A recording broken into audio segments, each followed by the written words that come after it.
ఈ ఉదయకాల సమయంలో ఈ మూడవ ఆరాధన ద్వారా మిమ్మల్ని ఆత్మతో సచివతను ఆరాధించాలని ఇప్పుడు వచ్చి ప్రజలు దీవించండి, ఆశ్రయించండి.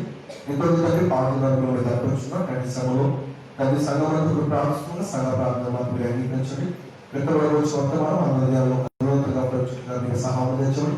మీ కుమారుని చూసుకోగానే మీరు మాకు అందించిన ఈ గొప్ప అక్షర భాగ్యం బట్టి మీ బిడ్డలుగా మీ పిల్లలుగా ఉండే గొప్ప యోగ్యతలు బట్టి మీ నామానికి స్తోత్రాలు వేసుకోవచ్చు. గౌరవ కార్యములకు మీ భక్తులుగా ఉండమని మా ప్రభువును లోకరక్షకుడైన యేసుక్రీస్తు పరిశుద్ధమైన ఘనమైన ఉన్నతమైన ప్రార్థించి వేడుకుంటున్నాం మా పరమ తండ్రి. ఆమేన్. మన ప్రభువు రక్షకుడైన యేసుక్రీస్తు శాసనంలో ఈ మూడవ ఆరాధన కార్యక్రమానికి చేరవలసిన సంఘటనలు మీకు అందరికీ ప్రభుత్వంలో ప్రత్యేకమైన వందనాలు తెలుసుకుంటాం. ఈరోజు మనము యోహాను సువార్త 1వ అధ్యాయము, 2వ అధ్యాయము, 3వ అధ్యాయం మనం ఈ రోజున మనము ధ్యానించబోతున్నాం.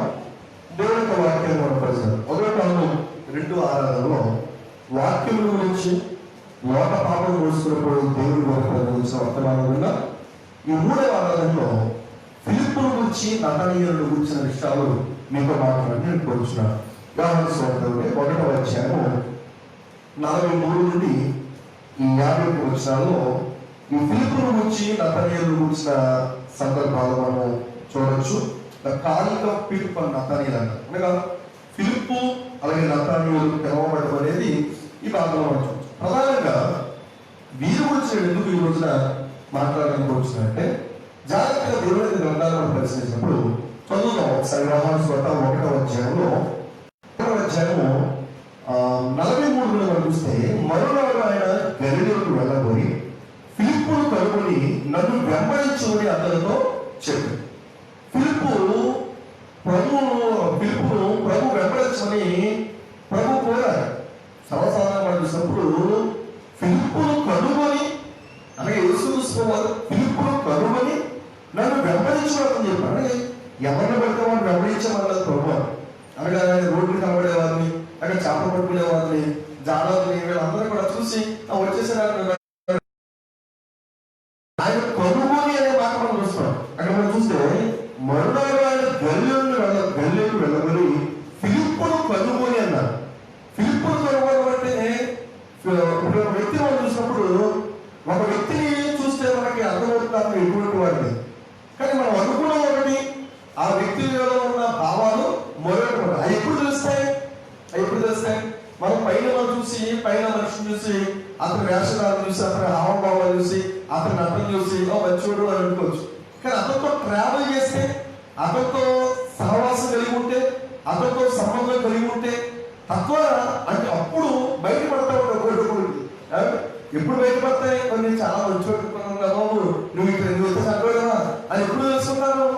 అతనితో కలిసి జీవించినప్పుడు, అతనితో ఎక్కువ సమయం గడిపినప్పుడు అతనితో కలిసి. ఇప్పుడు యేసుక్రీస్తు మనం ఎరిగినవాడు. ఆయన హృదయాంతరంగా ఆయన ఎరిగినవాడు. అంటే మన ప్రభువు గురించి మనం ఆలోచించినప్పుడు ఆయన మన హృదయంలో ఉన్న వాటిని ఆయన ఎరిగినవాడు. ఇప్పుడు ఫిలిప్పులు కనుగొన్నారు. యేసుక్రీస్తు వారు ఆయన ఫిలిప్పులు కనుగొని వెంబడించు అన్నారు. ఎందుకు ఆ మాట అన్నారు? ఒకసారి ఆ కింద మనం చూస్తే ఫిలిప్ ఎటువంటి వాడు ఒకసారి చూద్దాం. ఫిలిప్ మనం చూస్తే ఫిలిప్పు 40వ బేత్సయిదా వాడు, అలాగే అంద్రయ, పేతురు అను వారి పట్టణపు కాపరస్తుడు. అయితే ఫిలిప్పు యొక్క బ్యాక్గ్రౌండ్ చెప్తున్నాడు. అతను ఏ ప్రాంతంలో చూస్తున్నాడు? బేత్సయిదా వాడనే ప్రాంతాన్ని చూపించడం జరుగుతుంది. అయితే ఫిలిప్పు ఒక గొప్ప లక్షణాన్ని ఇక్కడ చూద్దాం. చూడండి 40వ వచనంలో ఫిలిప్పు నతనీయులను కనుగొని, ఎవరు కనుగొన్నాడు? ఇప్పుడు ఫిలిప్పు నతనీయులను కనుగొని, అది ఎంత మంది చెప్పారు? ఫిలిప్పు నతనీయులు అంటే ఈ 1వ అధ్యాయంలో మనం చూసినప్పుడు ఫిలిప్పు గురించి చెప్పినప్పుడు నతనీయుల గురించి కూడా మనం తెలుసుకోవాలి.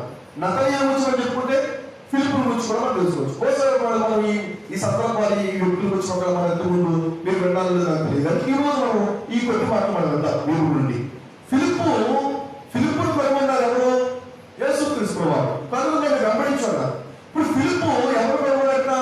నతనీయులను కనుగొని, అనగా నతనీయులను కనుగొని నతనీయులతో చెప్తున్నాడు ఫిలిప్పు. ఏంటంటే చూడండి 40వ వచనంలో, ధర్మశాస్త్రంలో మోషేయు ప్రవక్తలు ఎవరిని గురించి రాసినో ఆయనను కనుగొంటివి. ఈ మాట మనం గమనించాలి. ఫిలిప్పులో ఉన్న గొప్ప లక్షణాన్ని అతను గొప్ప వ్యక్తిత్వాన్ని మనం చూస్తే ఫిలిప్పు మాట్లాడుతున్నాడు, నతనీయులతో మాట్లాడుతున్నాడు. నతనీయులు ఎటువంటి వాడో ప్రభువే మాట్లాడారు. నతనీయులు ఎటువంటి వాడు అంటే ఒక్కసారి మనం చూద్దాం. 40 వచ్చు. యేసు నతనీయులు తన ఎంతకు వచ్చి చూసి, ఇదిగో ఇతడు నిజముగా ఇశ్రాయేలీయుడు. నతనీయులు ఏమంటే నిజముగా ఇశ్రాయేలీయుడు, ఇతని ఏ కపటము లేదని అతని గురించి చెప్పారు. ఎవరు? యేసు క్రీస్తు. ఇంతకుముందు మీ ప్రారంభంలో 40 వచ్చులో గమనించడం కన్ఫ్యూజ్ అవ్వగానే కొంచెం జాగ్రత్తగా అండి. జాగ్రత్తగా చూస్తే ప్రభువు ఫిలిప్పును కనుగొన్నారు. అంటే ఫిలిప్ ఎటువంటి వారు, ఎప్పుడు మనస్తత్వం కలిగిన వారు, అతను మంచివాడు చెడ్డవాడు అనేది ఎవరికి తెలుసు? ప్రభువుకు తెలుసు. అఫ్కోర్స్ ఇశ్రాయేలు యోధాల గురించి కూడా ప్రభువుని ఎరిగిన వారు కూడా. ఇశ్రాయేలు యోధాలో సాతాను ప్రవేశించకుండా అతను కూడా ఒక మంచి నమ్మకస్తుడే. కానీ మధ్యలో అతను ఏర్పడుతున్నటువంటి సందర్భాలు విషయాలు. సరే, ఈ రోజు మీరు గమనించినట్టు ఈ రోజు ఈ మాటలు పిల్లల పరిస్థితి చెప్తే ఒకసారి కొంచెం పెద్దోళ్ళకి కూర్చించండి, కొంచెం పిల్లలకి కూర్చోండి, పిల్లలు కొంచెం కూర్చోనమ్మా, పెద్దోళ్ళకి కూర్చోండి. మంచిది. కొన్ని నిమిషాలు వాక్యం వెళ్దాం. దేవుడి మాటలు ఒక్కసారి పరిశీలించాం. దేవుడి మాటలు ఒకసారి మనం ఆలోచన చేస్తే ఫిలిప్పు ప్రభువు కనుగొన్నారు. కనుగొని ఆయన నన్ను వెంబడించు అన్నారు. నతనీయులను కనుగొన్నాడు ఫిలిప్పు. కనుగొని ధర్మశాస్త్రంలో ఏదైతే రాయబడి ఉందో, మోషే ప్రవక్తలు ఎవరి గురించి రాశారో ఆయనను కనుగొన్నాను. ఆయన యోసేపు కుమారుడు నజరేయుడు యేసు అని అతనితో చెప్పారు. మీరు జాగ్రత్త ఈ సందర్భాన్ని మనం గమనించండి. ఇప్పుడు నతనీయుల గురించి ప్రభు ఏమంటే ఇతను నిజముగా ఇశ్రాయేలీయుడు. నతనీయులు ఎవరు? నిజముగా ఇశ్రాయేలీయుడు, ఇతని యందు ఏ కపటము లేదని ప్రభు చెప్పారు నతనీయుల గురించి. ఈ సందర్భాన్ని ఈ రోజున మనం ఆలోచన చేస్తే ఫిలిప్పును కనుగొన్నారు ప్రభు, నతనీయులను కనుగొన్నారు. ఫిలిప్పును గురించి అతను ఎటువంటి వాడని చెప్పలేదు, ఒకటే ఒక మాట్లాడు వెంబడించున్నారు. నతనీయుల గురించి ప్రత్యేకంగా చెప్పేది అంటే నిజముగా ఇతను ఇశ్రాయేలీయుడు, ఇతను ఏ కపటము లేదు అని ఎవరు సాక్ష్యం పెరిగారంటే ప్రభు సాక్ష్యం పెరిగారు. ఎందుకో ఆ విషయంలో చూస్తే ఫిలిప్పులో గొప్పతనం ఏంటో, నన్ను వెంబడించిన ప్రభు ఫిలిప్పులు ఎందుకు కూడారో, ఆయన నతనీయులు నిజంగా ఇశ్రాయేలీయుడని అతను ఏ కపటం లేదని ఎలా చెప్పగలిగారో ఒకసారి అదే మాటల్లో వారి యొక్క మనస్తత్వం, వారి యొక్క పరిస్థితులు మనం చూడాలి. ఒకసారి మనం చూడాలి. ఫిలిప్ మొట్టమొదటి ఫిలిప్ ఎటువంటి వాడో మనం చూడాలి. ఎటువంటి వారిని ఫిలిప్పు ప్రభువును, ఎటువంటి వారిని ఫిలిప్పును ప్రభు వెంబడించడం కూడా ఒకసారి చూడాలి. ఏమన్నారంటే 40 వచ్చు. ఫిలిప్పు నతనీయులను కనుగొని మళ్ళా చూడాలి. ధర్మశాస్త్రంలో మోషేయు ప్రవక్తలను ఎవరిని గూర్చి రాసిరో ఆ మాటని జాగ్రత్తగా గమనించండి. ఫిలిప్పులో ఉన్న గొప్పతనం ఏంటంటే మొట్టమొదటిగా మనం గమనించవలసింది ఏంటంటే ఫిలిప్పులో ఒక శ్రేష్టమైన లక్షణము లోకరక్షకుడైన యేసుక్రీస్తును గుర్తించాడు, గ్రహించాడు. అందుకనే అక్కడ వేటి ఆధారంతో చూడండి 40 ధర్మశాస్త్రములో, ఎందులో అంటే ధర్మశాస్త్రంలో మోషేయు ప్రవక్తలను ఎవరిని గురించి రాసిరో ఆయనను కనుగొన్నాము అన్నాడు. అంటే ఇక్కడ ఒక విషయాన్ని గమనించాలి. మనం ఎప్పుడు మనం విన్నాం యేసు ప్రభువును వెంబడించండి, నేను మనుషులు జాలగా చేస్తారంటే వాళ్ళు తమ దూరులు విడిచిపెట్టారు, తమ మొదలు విడిచిపెట్టారు, తమ తల్లిదండ్రులు విడిచిపెట్టారు, యేసు ప్రభువును వెంబడించారు అనేది మనం ఎక్కువగా మనం ఉన్నాం. అంటే ఆయన పిలిస్తే వెళ్ళిపోతారా? ఆ ఆలోచన ఫిలిప్పు దగ్గర మనకు అర్థమవుతుంది. ఫిలిప్పు దగ్గర మనకి ఏమర్థమవుతుందంటే పిలిస్తే పిలవగానే వెళ్ళిపోయి ఆయనతో పాటు ఉన్న పరిస్థితి కాదు ఇష్యూది. వారు ఎలా కనుగొన్నారు? అసలు పిలిచిన వాడము, నన్ను వెంబడించడానికి పిలిచిన వాడము అని వారు ఎలా తెలుసుకున్నారట? రాయబడిన ధర్మశాస్త్రములో మోషేయు ప్రవక్తలు ఎవరిని గూర్చి రాసిరో మేము ఆయన కనుగొన్నామన్నారు. అంటే ఈ రోజు నీవు నేను కూడా ఆలోచన చేస్తే దేవుని విషయంలో కావచ్చు, బోధ విషయంలో కావచ్చు, ఈరోజు మనుషుల మధ్య భావన ఏంటంటే ఏ దేవుడైనా ఒకటి, ఏ సంఘమైనా ఒకటి, ఏ బోధ అయినా ఒకటి అని భావన ఉన్నారు. కాదు. వాక్యం బోధిస్తుంది మోషేయు ప్రవక్తలు ధర్మశాస్త్రంలో ఎవరిని గూర్చి రాశారో ఆ వ్యక్తిని మేము కనుగొన్నాం, ఆయన మేము వెంబడిస్తున్నాం, నువ్వు కూడా మాతో పాటు వస్తావా అని నతనీయులను ఫిలిప్పు అడుగుతున్నాడు. అంటే ఫిలిప్పు నతనీయులను ప్రభు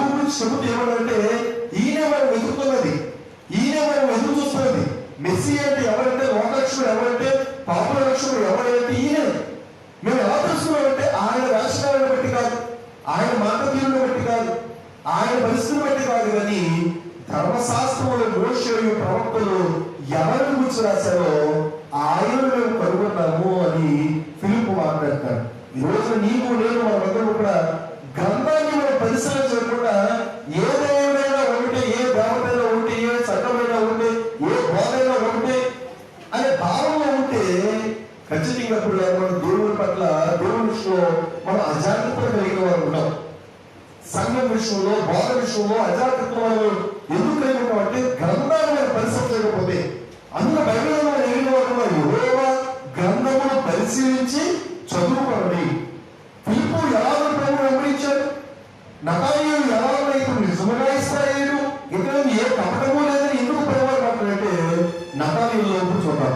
నతానీయులు చూస్తే చూడండి 46వ వచనంలో నతానీయులు చెప్తున్నారు, నజరేతులోని మంచిది ఏదైనా రాగలదా అని అంటున్నాడు కదా.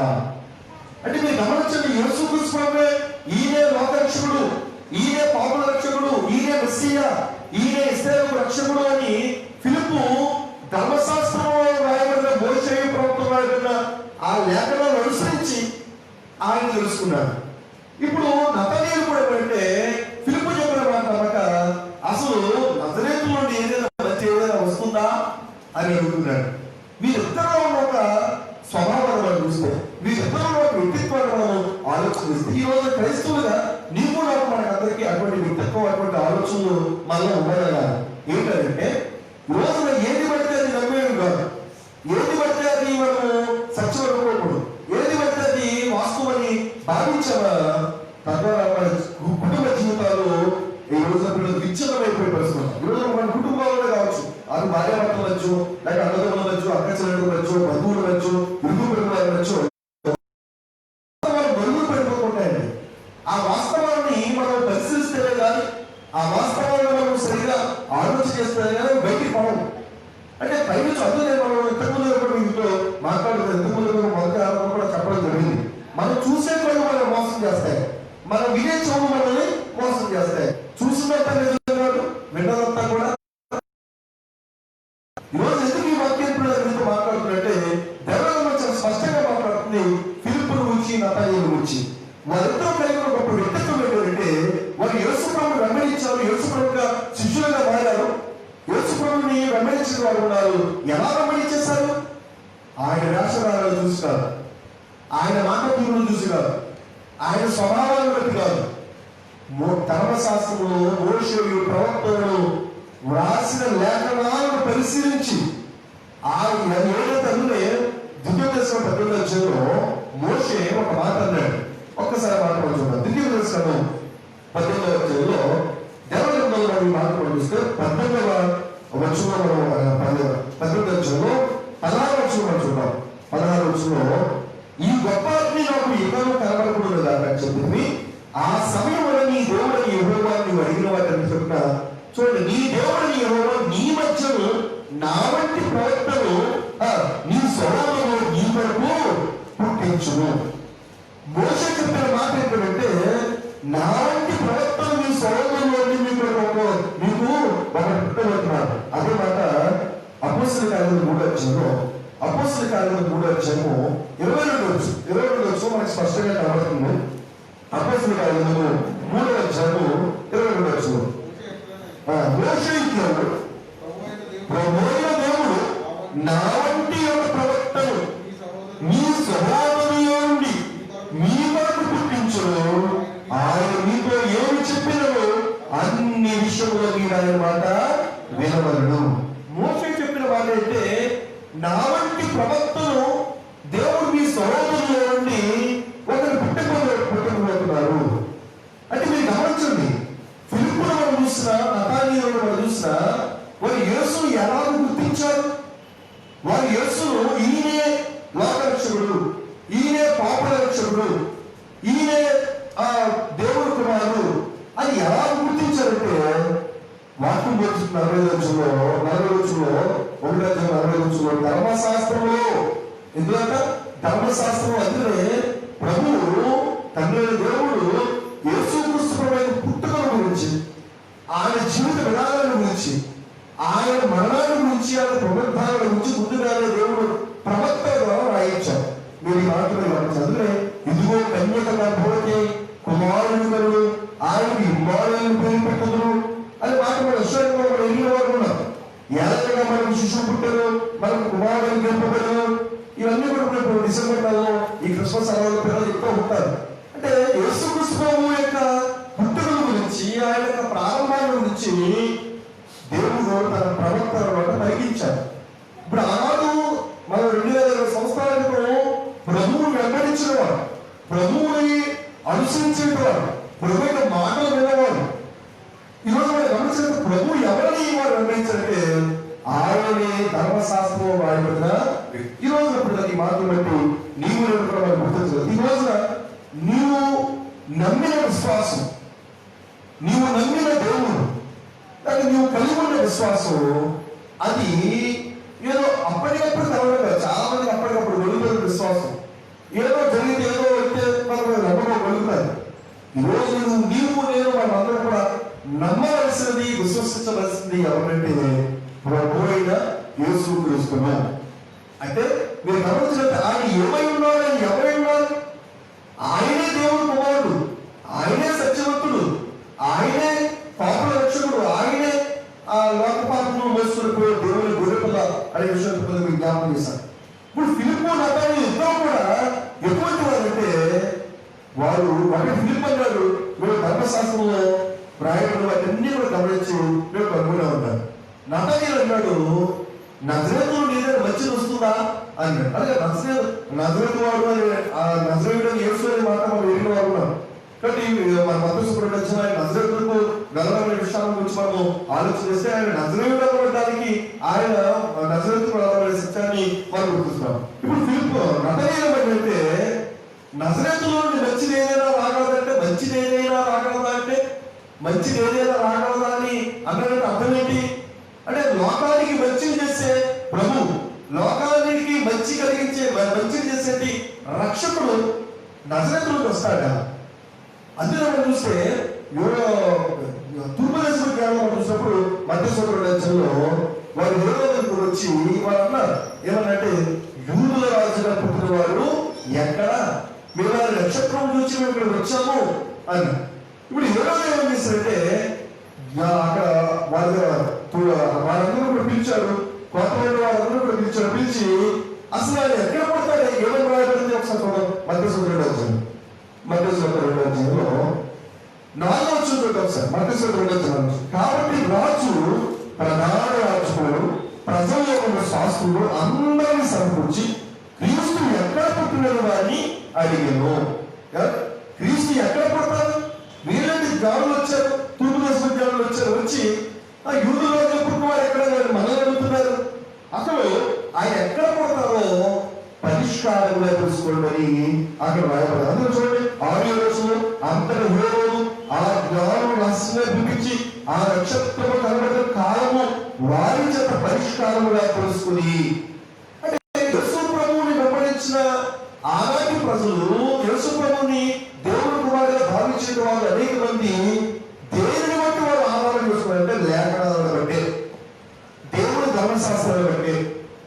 అంతేగాని ఆయన వేషం చూసి, ఆయన రూపం చూసి, ఆయన మాటలు చూసి ఈయన లోకరక్షకుడు, దావీదు కుమారుడు, ఈయన మనుష్య కుమారుడు వారు ఎరువుల వారు ఉన్నారు. కొంతమంది ఆయన అంగీకరించగాను నెరవేరడానికి. అంటే ఈరోజు కలిగి ఉన్న మనము గమనించినప్పుడు ఫిలిప్పు నతనీయులు వారిద్దరిలో నుండి ఈరోజు క్రైస్తవులు నేర్చుకోవడం గొప్ప పాఠం అంటే కనుగొన. అందులో దర్శనం పట్టుకున్నాడు, సమస్తమును పరీక్షించి మేలైన దాన్ని చేపట్టండి. పక్కన ఉంది కదా, దగ్గరగా ఉంది కదా, మనోడు కదా, లేకపోతే మన పొలముడు కదా, మన ఇంటి పేరుడు కదా, లేకపోతే పొడుగ్గా ఉన్నాడు, తెల్లగా ఉన్నాడు, లేకపోతే మూడు డబ్బు ఉంది, పవన్లు ఉన్నాయి, బిల్లులు ఉన్నాయి, వీటిని బట్టి కాదు ఈ రోజున ఎవరు సంఘంలో విశ్వాసం చూస్తుంటే మా అయ్యగారు గొప్ప, మా అయ్యగారికి 4 ప్రాబ్లం ఉన్నాయి, మా అయ్యగారికి ఎదురుందని చెప్పి కొంతమంది గొప్పలు చెప్తున్నారు. కాదు, నువ్వు వెంబడించేది నీ కూడా విశ్వాసం ఎలా ఉండాలంటే గ్రంథాన్ని అనుసరించే, దేవుని గ్రంథము కాకుండా నువ్వు అనుసరించడం. అంటే వాక్యం ఎదుగుతున్నావు, ఆ దేవుని గ్రంథం వాడు ఎదుగుతున్నాడు. ఆకాశం భూమి గతించిపోయినా కానీ దేవుని మాట ఎన్నడూ కూడా గట్టిపోవు. ఫిలిప్పు నతనీయులు ఇద్దరు కూడా ఈరోజు నీతో నాతో ఏమని చెప్తారంటే, ఫిలిప్పు ప్రభువుని వెంబడించారు, నతనీయులు కూడా ప్రభువుని వెంబడించారు. ఎలా వెంబడించారంటే వారు కనుగొని వెంబడించారు. ఏం కనుగొన్నారు? అసలు ఈయన కాదా? ఈరోజు మనం చూస్తే ఒక వస్తువును మనం తీసుకునేటప్పుడు బజార్లో మనం ఏదైనా ఒక వస్తువు మనం తీసుకున్నాడు, మన ఇంట్లో వస్తువు ఏదో తీసుకున్నప్పుడు సరైనదా కాదా, ఒరిజినలేదా, హోలోగ్రామ్ తీసుకున్నట్టు కొంతమంది ఇప్పుడు కంపెనీ వారు మీరు వేసిన ఈ వస్తువులుగా హోలోగ్రామ్ అనే కంపెనీ హోలోగ్రామ్ ఉంటుంది అంటారు. అంటే మీరు గమనించినట్లయితే అది వస్తువు మంచిదా కాదా, అదే అసలు మనకు కావాల్సింది అలా అది కనుగొనే పరిశ్రమ కలిగిన దేవుడి విషయంలో ఈయన దేవుడు, ఈయన కాకుండా ఎవరు దేవుడు లేదా? ఏదో మన కాకుండా తెలిసి మనం ఈయన నమ్ముకున్నాం కాబట్టి వంశ పారంపర్యంగా మనం ఎప్పుడో లేకపోతే పుట్టుకని క్రైస్తవండి అనే భావంతో నువ్వు ప్రభువు నమ్ముకుంటే అది సరైన విశ్వాసం కాదు.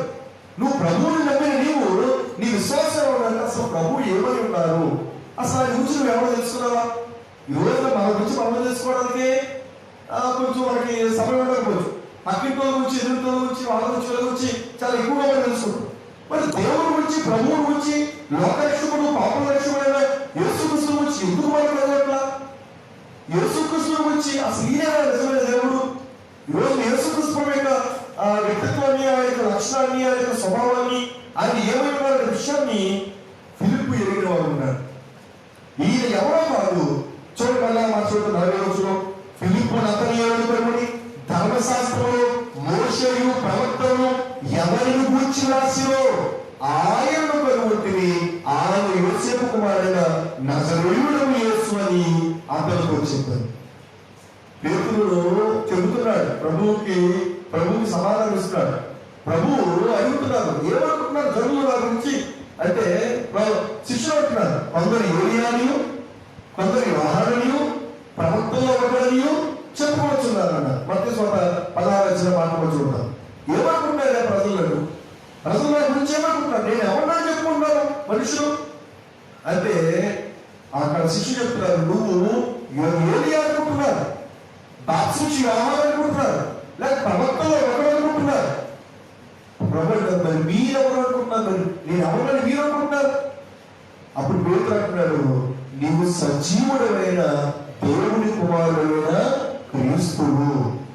అంటే పేతురులో ఉన్న వ్యక్తిత్వాన్ని కూడా మనం గమనించవచ్చు. ఈ రోజున అంటే ప్రభువుని వెంబడించిన అద్భుతాలు జరిగిపోతున్నాయి, జరిగిపోతున్నాయి.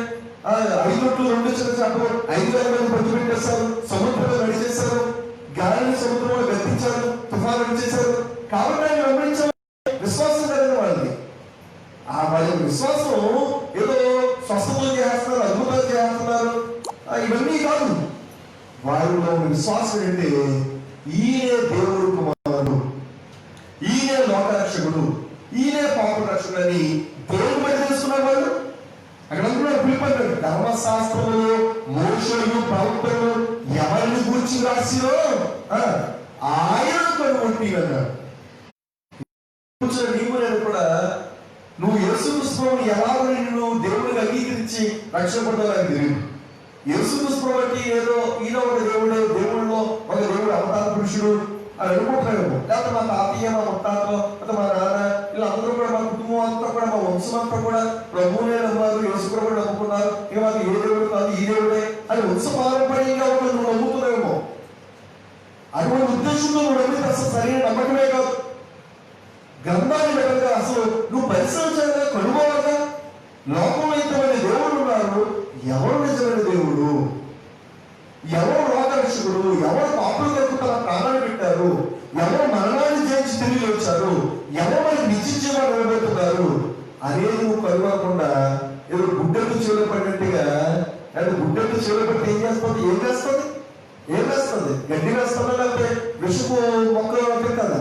అంటే మీరు చూడండి, ఆలోచన ఈ రోజున మనుషులు కూడా దేవుడి విషయంలో గుడ్డెద్దులాగా ఉన్నాడు. అందులో ప్రభు అన్నారు, గుడ్డి వాడికి త్రావ చూపునేలా వాడి ఇద్దరు ఎక్కడ పడతారట, గుంటలో పడుతుంది అన్నాడు.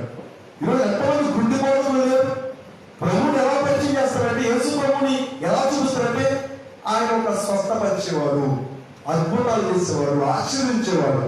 కాకపోతే ఆయన అద్భుతాలు చేయడం చెప్పట్లా, కానీ ఆయన గురించి నువ్వు సంపూర్ణంగా ఎరిగిన వాడు ఉన్నారు.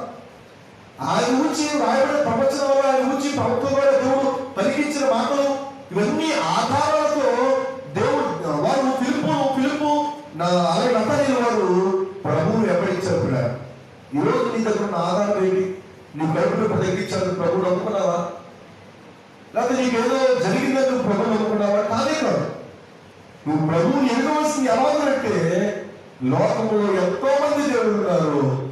నిజమైన దేవుడు, నిజమైన లోకరక్షకుడు, నిజమైన పాప విమోచకుడు కేవలం యేసు క్రీస్తే. యేసు క్రీస్తు అందరికీ ప్రభువు. ఆయన నాకు మాత్రమే కాదు, నా ప్రాంతానికో, నా దేశానికో, నా జాతికో, నా జాతి దేవుడు కాదైనా, కులదేవుడు కాదు, ఒక దేశానికి సంబంధించిన దేవుడు కాదు, ప్రపంచమంతటికి, లోకమంతటికి కూడా ఒకే ఒక రక్షకుడు, ఆయనే యేసు క్రీస్తునే విశ్వాసం ఎలాగంటే నేను చెప్పే మాటలు బట్టి కాదు, దేవుని యొక్క వాక్యము, గ్రంథము, బైబిల్ ఇచ్చిన ఆధారాలను బట్టి నువ్వు నమ్మగలగాలి. ఈరోజు లోకమే ప్రభువు గురించి తెలియజేస్తుంది. చరిత్ర మనం చూస్తుంటే క్రీస్తు పూర్వము, క్రీస్తు సంఘమని కాలాన్ని విభజించిన విధానం ఎరిగిన వాడు ఉన్నారు. అంటే క్రీస్తు లేదా, యేసు క్రీస్తు ఈ లోకంలో ఆయన లేదని వాస్తవం మనం చెప్తున్నారు. ఆయన గురించినటువంటి అబద్ధపు మాటలు బోధించే వాడు ఉన్నారు.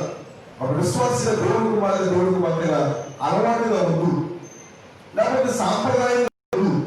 మన విశ్వాసం ఏంటంటే, ఎంతమంది ఎన్ని చేస్తారు, ఈయన నిజమైన దేవుడు, అవును ఈయన నిజమైన రక్షకుడు, ఎలాగా ఒప్పించడం కాదు, మనకి ఆధారాలతో, గ్రంథంలో రాయబడిన ఆధారాలతో అసలు ప్రభు ఏమై ఉన్నారనే విషయాన్ని నువ్వు తెలుసుకోకుండా, ఏదో అందరూ నమ్ముకుంటారు కదండి, నేను నమ్ముకుంటానండి, మా ఆయన వెళ్తున్నాడు కాబట్టి నేనే వెళ్తున్నానండి, మా ఆవిడ వెళ్తున్నా కాబట్టి నేనే వెళ్తున్నానండి, అదే నీ విశ్వాసం. అదే విశ్వాసం అయితే నువ్వు సరైన విశ్వాసం లేవు. గ్రంథం దగ్గర గ్రంథాన్ని పరిశీలించి, అతనే యెహోవా గ్రంథమును పరిశీలించి చదువుకోండి. అపోస్తలుల 10:11 దైవపట్ల గురించి మాట్లాడుతూ, వీరు తెస్సలోనికలో ఉన్న వారి కంటే గొర్రెలై ఉన్నారు, వీరు పౌలు సీలలు చెప్పిన సంగతులు అలా ఉన్నవారు లేవు అని ప్రతి దినము లేఖనంలో వారు ఏం చేస్తున్నారు, పరిశోధిస్తున్నారు. అంటే గ్రంథంలో అలా ఉందా లేదా? రోజు ఏదో 2-3 మాటలు చెప్పి నా కడుపు చాలా మంది తమ కడుపులకే దాసులు కూడా చాలా మంది రోజున లోకంలో మనం చూస్తున్నాం. అంటే దేవుని పేరు చెప్పి రోజు వ్యాపారం చేసేవారు, దేవుని పేరు చెప్పి రోజు బ్రతికేవారు ఎంతమంది చేసుకుని ఎంతమంది బ్రతుకుతున్నారు. అంటే ఈ రోజు ఎందుకు విషయం మీద మాట్లాడుతుందంటే, దేవుడు అంటే ఆయన ఆయన ఆయనకు జీవనోపాధి. ఇక ఏ ఉద్యోగం లేకపోతే ఇదివరకు ఏదో అనేవారు, ఇదివరకు బడిపత్రులు వచ్చి చాలా సులభంగా మాట్లాడేవారు. ఇప్పుడైతే బడిపత్రులు చాలా విలువ ఉంది. ఏమీ లేకపోతే ఏమేమంటే బడిపత్రులు ఇవ్వడు. ఇప్పుడు ఏమీ లేకపోతే ఒక దరిద్రుడు అయిపోతున్నా, పాస్ అయిపోతున్నా. ఎలాగైపోతున్నాడు అంటే, గ్రంథాన్ని బట్టి, గ్రంథాన్ని చదివి తద్వీలు పొంది, గ్రంథంలో సంగతులు ఎరిగి నువ్వు వాక్యాన్ని బోధిస్తున్నావు అంటే లేదు. ఈరోజు అనేక మంది అబద్ధపు మాటలు బోధించే వారు ఉన్నారు, అసత్యాలు ప్రకటించే వారు ఉన్నారు. యేసు క్రీస్తు ప్రభువును ఆయన నీకు పిల్లలు లేకపోతే పిల్లలు ఇస్తాడు, నీకు పెళ్లి కాకపోతే పెళ్లి చేస్తాడు, నీకు ఉద్యోగం ఉద్యోగం ఇస్తాడు, నీకు అనారోగ్యం అయితే నీకు ఆరోగ్యం ఇస్తాడు. ఇలా చూపించిన ప్రపంచానికి మనుషులు యేసు ప్రభువు. కానీ ఫిలిప్పు, నతనీయులు ప్రభుని ఎలా చూశారు? నతనీయులు అన్నాడు, నజరేతులో నుండి వచ్చింది ఏదైనా రాగలదా అని అడిగాడంటే, ఒకసారి మాట్లాడుతాం. మత్తయి సువార్త మనం చూస్తే, మత్తయి సువార్త 2వ అధ్యాయంలో, మత్తయి సువార్త 2వ అధ్యాయంలో ఈ మాట మనము ఆలోచిద్దాం. 23వ వచనంలో మనము చదివితే, అయితే ప్రతిగా అక్కడికి వెళ్ళవలసి స్వప్నమందు బోధించక బోధింపబడిన వారు గలిలయ ప్రాంతం వెళ్ళి నజరేతు ఊరికి వచ్చి అక్కడ కాపుకున్నారు. ఆయన నజరేయుడని ప్రవక్తలు చెప్పిన మాట నెరవేరుకు ఇలాగూ జరిగింది. అంటే యేసుక్రీస్తు నజరేయుడు అని ఆ లేఖనం నెరవేరడానికి ప్రభువు ఆయన వెళ్ళిన సందర్భాన్ని బట్టి మనకు చూస్తే ప్రతిదీ కూడా లేఖనం ఆధారం. అందుకే మొదలుపెట్టిన 15 అధ్యాయంలో లేఖనముల ప్రకారం క్రీస్తు ఆయన మరణించారు. లేఖనం ప్రకారం చూడొకసారి ఆ మాట చదువుదాం. 15వ అధ్యాయంలో 3వ వచనం కొరింథీయులకు రాసిన మొదటి పత్రిక 15వ అధ్యాయము 3వ వచనం ఏమన్నాడంటే, నాకేమన్న ఉపదేశం మొదలు మీకు అప్పగించింది. అది కూడా చూడండి, లేఖనముల ప్రకారము. ఎవరి ప్రకారం?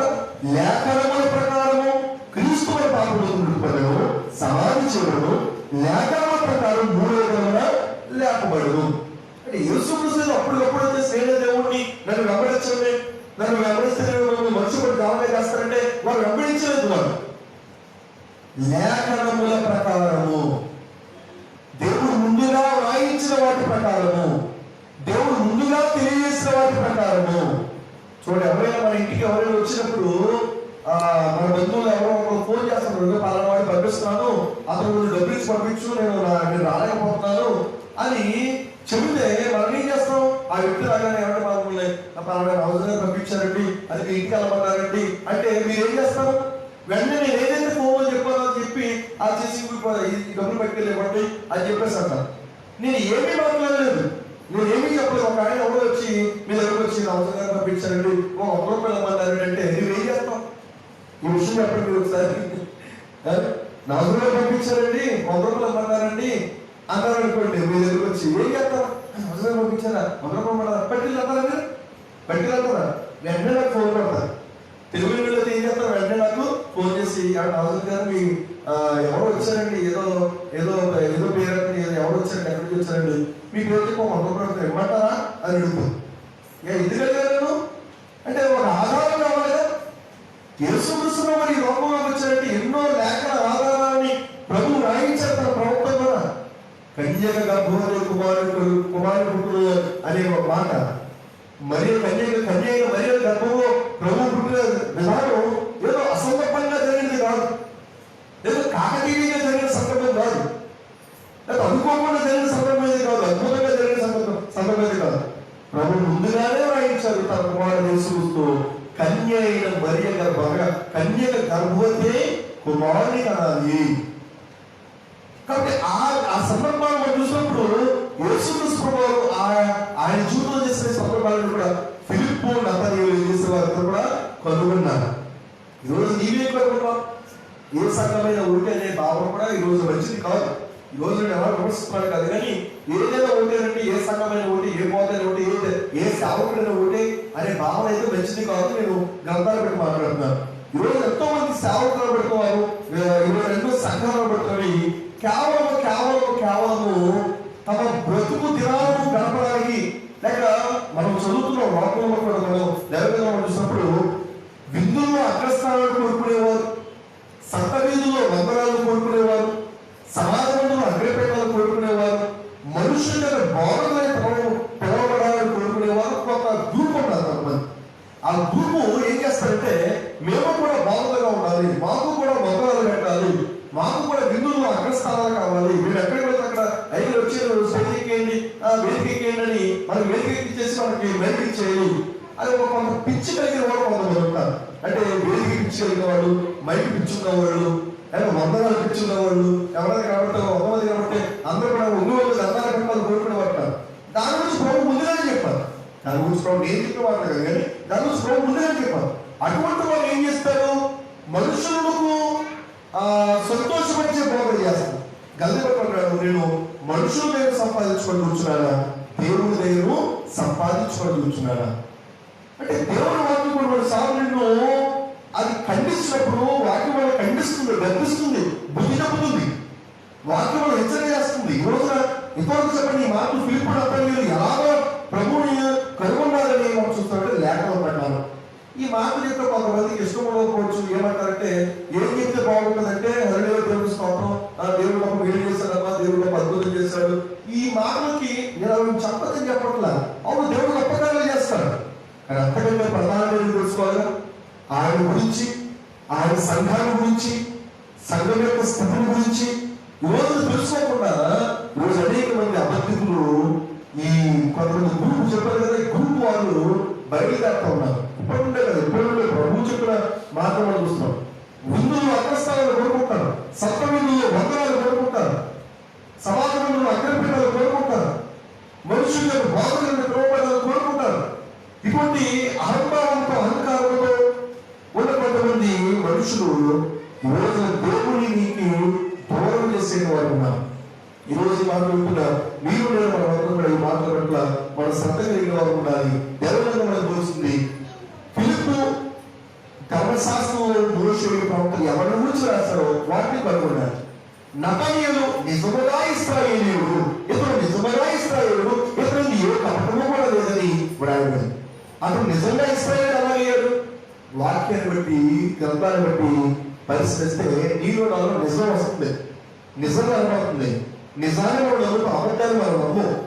కాబట్టి ఈరోజు ఈ మాట్లాడుతున్న మనం కూడా పరిశీలించాం. ఫిలిప్పు నతనీయులు అనే నీవు నేను కూడా అటు విశ్వాసాన్ని మనం దేవుడి పట్ల ప్రభు పట్ల మనం కలిగి ఉన్నామా? అటు జ్ఞానాన్ని మనం కలిగి ఉన్నామా? లేకపోతే నేను చెప్పుకున్నాను గ్రంథాన్ని పరిశీలి, అప్పుడు మీకు అర్థమవుతుంది. ఎందుకు అవసరంగా అర్థమవుతూ ఇలా చెప్తారంటే ఎప్పుడు అర్థమవుతుంది? గ్రంథాన్ని చదివితే, రోజున వాక్యాన్ని చదివితే సత్యం ఏంటో అసత్యం ఏంటో నీకు తెలుస్తుంది. అది నీకు తెలుస్తుంది, నీకు తెలియదు. కాబట్టి ఏదైనా ఓకే, ఏదేమైనా ఓకే, ఏమో ఏ పుట్లో ఏ పోతుందో అది ఒక బలహీనతకు ఈరోజు మనుషులు వెళ్ళి ఎంతమంది వాక్య జీవితాన్ని పాడు చేసుకోవట్లేదండి. ఎంతమంది మా బ్రతుకులను దేవుడు దూరం చేసుకున్నారు. అందులో వాక్యం వస్తుంది, మనుషులు కల్పించిన పద్ధతులు దేవుడి ప్రదేశం గురించి వాళ్ళని వ్యర్థముగా ఆరాధిస్తున్నారు. ఎలా ఆరాధిస్తున్నారు? వాళ్ళు వ్యర్థముగా ఆరాధిస్తున్నారు. ఈరోజు కింద మీద పడిపోతారు, గొంతులు వేస్తారు, అల్లరి చేస్తారు, నాన్న హంగామా చేస్తారు, ఓ అలవాటు చేస్తుంటారు. ఏమనుకుంటారు? అది ఆరాధన అనుకునేవారు ఉన్నారు. దేవుడిని ఆత్మతో సత్యముతో ఆరాధించండి. మనము ఆరాధనలో అంత గంతులు ఉండవండి. ఆరాధనలో అల్లరి ఉండదు. ఆరాధన అనేది అరుపులతో కాదు. ఆరాధన అనేది ఏదో నీ నీ వ్యాసాలు కాదు. దేవుడిని ఆరాధించడం అనే పద్ధతిని ఈ రోజున అనేక మంది ఎరిగిన వారు ఉన్నారు. గ్రంథం తెలియజేస్తుంది ఎలాగ ఆరాధించాలి, గ్రంథంలో రాయబడుతుంది ఎలా ప్రార్థించాలి, గ్రంథం తెలియజేస్తుంది నువ్వు ఎలా ఉపవాసం ఉండాలి, గ్రంథం మాట్లాడుతుంది నువ్వు ఎలా దేవుడికి పాల్గొనాలి, గ్రంథం మాట్లాడుతుంది నువ్వు ఎలాగా భక్తి జీవితాన్ని కలిగి ఉండాలి. గ్రంథాన్ని బట్టి, దేవుని వాక్యాన్ని బట్టి. అంటే ఆ సత్యాలు మనము తెలుసుకోకుండా ఏదో నాకేదో వచ్చేస్తుంది, నాకేదో తెలిసిపోయింది, నాకేదో అని చెప్పి ఒకళ్ళు ఆలోచన చేస్తే ఫిలిప్పు నాటానికి అలా లేదు. ఫిలిప్పు ప్రభువు వెంబడించింది, వచ్చేబట్టి వెళ్ళిపోలా. ధర్మశాస్త్రంలో మోషే ప్రవక్తలు ఎవరి గురించి రాస్తారో అది తెలుసుకుని ఆయనే ఈయనని గమనించి గుర్తించి తెలుసుకుని అప్పుడు ఆయన వెంబడించారు. కాబట్టి ఈ రోజు మనము ఎటువంటి స్థితిలో మనం ఉన్నాం, ఎటువంటి విధానంలో మనం ఉన్నాం. అబద్ధపు దృష్టి వస్తారు, అబద్ధపు బాధలు వస్తారు, జాగ్రత్తగా ఉండండి అని ప్రభు ముందుగా తెలియజేస్తారు. కాబట్టి దేవుడు మనకి ఇచ్చినట్టు ఆ జ్ఞానాన్ని బట్టి దేవుడి గురించి మనం సంపూర్ణంగా తెలుసుకోవాలి. ఈరోజు లోకంలో వ్యక్తుల నుంచి వాడవరు, వీడవరు, ఈయనవరు మొత్తం తెలుసుకున్నాడు. దేవుడి గురించి ఎందుకు తెలుసుకుంటారు? దేవుడు అంటే ఎవరైనారు? అసలు ఎంతమంది దేవుడు ఉన్నాడు? నిజమైన దేవుడు ఎలాగయ్యో దీన అనేది నీకు మట్టుకుని తెలుసుకోవడానికి గ్రంథాన్ని చదవాలి. ఈరోజు చదివితే నీకు అర్థమవుతుంది. కేవలం పరిశుద్ధంగా ఒకటే కాదు, లోకంలో నీకు నువ్వు చదువు, గ్రహించు, తెలుసుకో. దేవుడు ఎవరు నీకు అర్థమైపోతుంది. దేవుడు ఎవరు నీకు అర్థమైతే నేను చెప్పనక్కర్లా, నీవే దేవుడు నిజమైన దేవుడు కొనుకొస్తాం. సంఘం గురించి బైబిల్ పోతుంది. ఏ నిజమైన సంఘం? సంఘానికి ఏ పేరు పెట్టాలి? క్రీస్తు సంఘమా, మన్నా సంఘమా, పెద్దకోస్ సంఘమా, లోకల్ సంఘమా, విమర్శించట్లా. రోమన్ కాథలిక్ సంఘమా? సంఘానికి సేవ పేరు పెట్టాలి. ఎవరు చెప్తున్నారు? బైబిల్ చెప్తుంది, నేను చెప్పుకోవాలి కాదు. కాబట్టి గ్రంథం దగ్గరికి వస్తే తెలియజేస్తుంది. ఈరోజు మనం గమనించినప్పుడు క్రీస్తు సంఘమే నిజమైన సంఘం అని ఎలా చెప్పగలుగుతున్నాం? బైబిల్ని బట్టి. బైబిల్లో రాయబడింది పేరు. ప్రతిదీ క్రీస్తు సంఘం కాదు. అన్ని సంఘాలు ఏ సంఘమైనా క్రీస్తు సంఘం అంటే కాదు. ఆ సత్యం తెలియక ఈరోజు అనేక మంది పర్వాలేదు ఏదైనా ఉంటే అనే భావంలో చూస్తున్నారు. అది అసలు మంచి పద్ధతే కాదు. ఫిలిప్పు అతను కనుగొన్నారు. సమస్తము పరీక్షించి మీరే దాన్ని చేపట్టారు. నేను అది తెలుసుకున్నాను, అదే ప్రకటిస్తున్నాను, మీరు కూడా వింటున్నారు. ఆ విన్నదాన్ని మరొకసారి మీరు గ్రంథాలను పరిశీలించి నిర్ధారణ చేసుకోవాలి. ఎవరి వంతు వారు, ఎవరు బాధ్యత వారు. ఒకవేళ ఇది కాదు సత్యమైనది అంటే నేను మార్చుకోవడానికి సిద్ధంగా ఉంటాను. ఎవరైనా సరే వాక్యం దగ్గరకు వచ్చేసరికి ఇది మీ నిజమైన సంఘం కాదండి, సంఘానికి అసలు క్రీస్తుని పేరు పెట్టకూడదు, ఏదైనా పెట్టుకోవచ్చు అని ఎవరైనా మాట్లాడారు. ఖచ్చితంగా వాక్యాన్ని బట్టి, దీన్ని బట్టి వాక్యాన్ని బట్టి నేనేదో 10 ఏళ్ళు నేర్చుకున్నాను, 20 ఏళ్ళు నేర్చుకున్నాను, ఇదే కుదరదే కాదు. గ్రంథం ఏం చెప్తుందో దాన్ని బట్టి నువ్వు ముందుకు వెళ్ళడానికి ప్రయత్నించాలి. కానీ నీ జ్ఞానానుసారంగా, నీ ఆలోచన ప్రకారంగా ఏదో నీకున్న పరిస్థితులు బట్టి మనం వెళ్తే మనల్ని ఆగడానికి అడ్డు పడిపోయే ప్రమాదం ఉంది. మీకు అందరికీ నా ప్రత్యేక మన ప్రవేశ ఏ పాపం లేదు,